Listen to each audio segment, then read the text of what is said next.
उड़ीसा प्रांत में दो मित्र रहते थे। घनिष्ठ संबंध और घनिष्ठ मित्रता। जब तक दोनों दिन में परस्पर नहीं मिल लेते तब तक उनको चैन नहीं पड़ती थी। एक बार वे दोनों व्यापार के लिए मुंबई गए।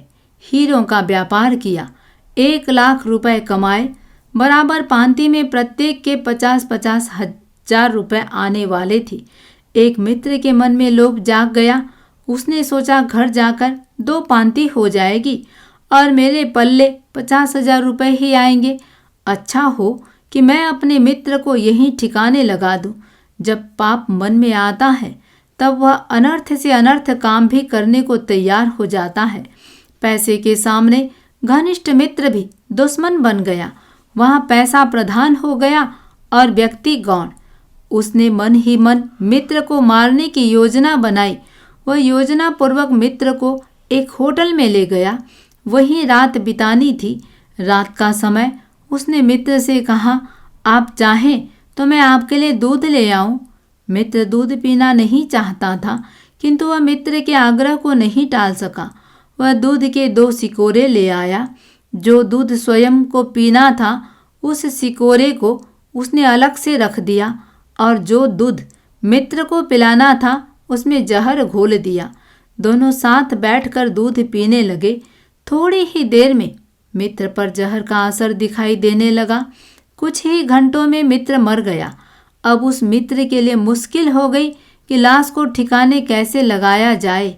उसने अंधेरे का लाभ उठाकर एक टैक्सी वाले को अपने विश्वास में लिया और दुगने चौगुने रुपयों का लोभ देकर उस लाश को होटल से निकलवाकर टैक्सी में रखवा दिया। योजनापूर्वक वह टैक्सी ड्राइवर को समुद्र की ओर ले गया और लाश समुद्र में फिंकवा दी।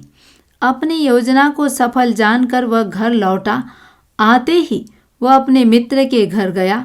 उसके माँ बाप के सामने मन गढ़ंत बातें बनाकर उसने मित्र की बात को वहीं दफना दिया और जाते जाते 10,000 देकर कहा, तुम्हारे पुत्र ने मुझे यह राशि सौंपी थी, इसलिए मैं यह राशि लौटा रहा हूँ। पुत्र के शोक को परिवार वालों ने नियति मानकर स्वीकार कर लिया। उन्हें उस मित्र पर किसी भी प्रकार का अविश्वास नहीं हुआ। हो भी कैसे, क्योंकि वो दोनों बचपन के साथी थे। दूसरा मित्र अपने घर आ गया। सुखपूर्वक विलासपूर्वक दिन निकलने लगे। गांव में ही व्यापार जमा लिया। 2 वर्ष बाद उसके घर एक पुत्र रत्न ने जन्म लिया। लड़का अत्यंत रूपवान था। लड़का बड़ा हुआ। शिक्षा के लिए उसने अपने पुत्र को परदेश भेजा। पढ़ लिख कर वह विद्वान हो गया। उसकी शादी की गई। पिता ने शादी में काफ़ी खर्चा किया। बहू घर आ गई। एक दिन अचानक बेटे की तबीयत बिगड़ गई। काफ़ी उपचार चला पर बीमारी दिनों दिन बढ़ती गई। बहुत इलाज कराए किंतु पुत्र ठीक नहीं हो सका। एक दिन पुत्र के पास पिता बैठा था। आकस्मिक ढंग से पुत्र ने पिता से कहा, तुम मुझे पहचानते हो या नहीं?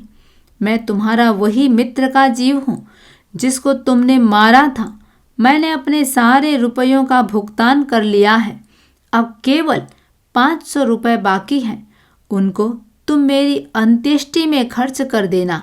यह कहते ही लड़का इस संसार से विदा हो गया। पिता को एक धक्का सा लगा। अपने द्वारा कृत जघन्य अपराध से उसे आत्मग्लानि हुई। मन में वैराग्य जाग गया।